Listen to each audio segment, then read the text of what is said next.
আসসালামু আলাইকুম রহমতুল্লাহ। ভারত কিছু একটা খেলা খেলবে বাংলাদেশকে নিয়ে, মতিগতি আমার সেরকমই মনে হচ্ছে। বাংলাদেশের পক্ষ থেকে সেই খেলার সকল আয়োজনও তাদেরকে প্রস্তুতি বা জোগাড় করে দিচ্ছে যে খেলাটা খেলো, আমরা সব কিছু জোগাড় করে দিয়ে আমরা একটু সেই খেলার ফুটবল হতে চাচ্ছি। এরকম একটা পরিবেশ পরিস্থিতি আমার যে কোনো কারণে কেন মনে হচ্ছে পরিবেশ পরিস্থিতি ঠিক সেরকমই তৈরি হয়েছে। বাংলাদেশের তিন দিকে ভারত, একদিকে বঙ্গোপসাগর,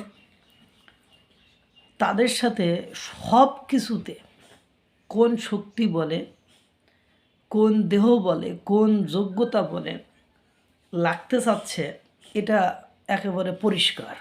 কিন্তু যে শক্তি যোগ্যতা বলে লাগতে চাচ্ছে তারাই কিন্তু বহু আগে থেকে ভারতের কাছে ধরাশায়ী, এবং যে নাজুক বা যে অংশটি নিয়ে ভারতকে দুর্বল বা কাবু করতে চায় সেই অংশে ভারত এমন প্রস্তুতি নিয়ে রাখছে যে আওয়াজ করলেই বাকওয়াজ বন্ধ করে দেবে, এরকম একটা অবস্থা। যাই হোক, বাংলাদেশ ও পাকিস্তানের মধ্যে যে 17 থান্ডার যুদ্ধ বিমান কেনার সম্ভাব্য আলোচনা এবং এর ফলে উদ্ভূত পরিস্থিতির উপর ভারত গভীর নজরদারি করছে বলে জানিয়েছে নয়াদিল্লি।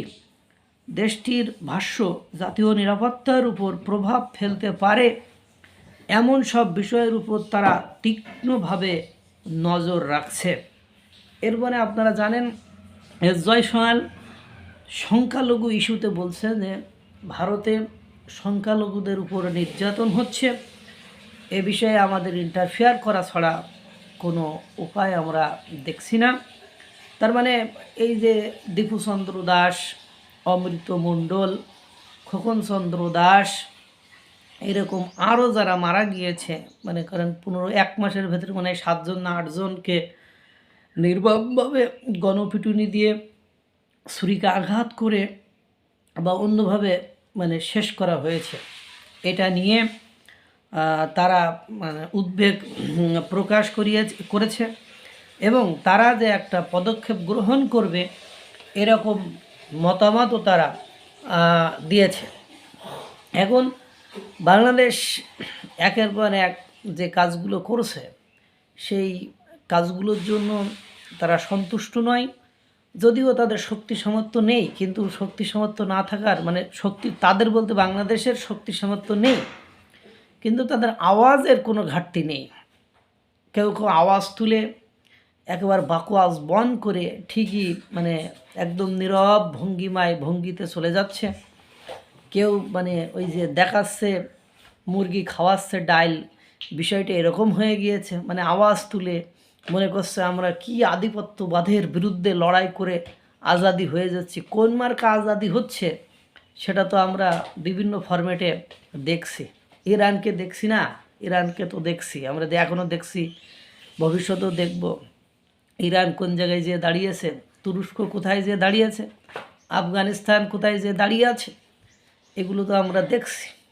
পাকিস্তান এত বড় আজাদি দেশ, হ্যাঁ, সেই আজাদের কোনো শেষ এবং কুল কিনারা নাই। এই হলো অবস্থা। তা ভারত সব ধরনের প্রস্তুতি চতুর্দিক থেকে, সে বঙ্গোপসাগর থেকে শুরু করে, ভাবছিল লোকে বঙ্গোপসাগরের ওদিক থেকে ছাড়ছুড় পাবে। সেখানে যেও মিসাইল পরীক্ষায় 12 আর 13 জানুয়ারি মিসাইল পরীক্ষা চালাবে তারা।